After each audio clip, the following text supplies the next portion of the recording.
been corrupted by sin and death. Yes. It has been. Yep. Right? Yep. Now, that life is all the time trying to tell us, this is your life. Now, when it tells us that, we can feel fear and anxiety. We can feel stressed out. We can feel separated from life. But then we see that we were crucified with Christ to the life that's in the world, or rather the death. Yes. Meaning you were crucified with Christ to any word that says you're separated from life.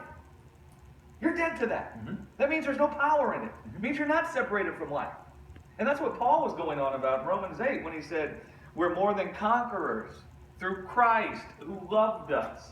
What is he talking about? He's talking about how God condemned the power death had over our lives in the flesh of Jesus. How did he do that? He took the death that was reigning over us, he absorbed it into Jesus' body, and then he raised Jesus' body up from the death. And said, behold, the life I offer you. It conquers death. Right? And then you see that you're more than a conqueror of death, of the life that's in the world, through Jesus. And so when the life that's in the world tries to come and tell us we're separated from life or something can take life from us, we see our life in the resurrection. And we see the power of death's been condemned. We've conquered death. We've conquered separation from life. There is no separation from life. Right. It doesn't matter what anything in this world tries to tell you. It can't separate you from what God's done because he loves you. And see, that's what Paul knew. And that's what Paul was persuaded of.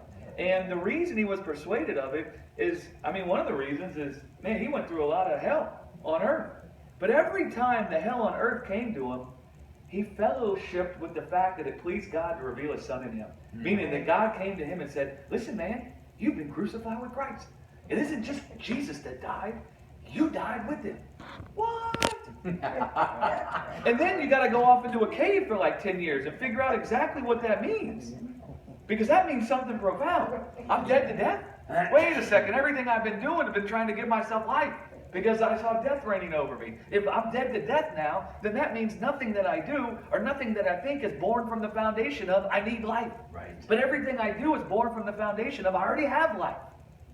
And nothing can take the life I already have from me. And now I live in freedom. Resurrection life. That's resurrection life. Amen.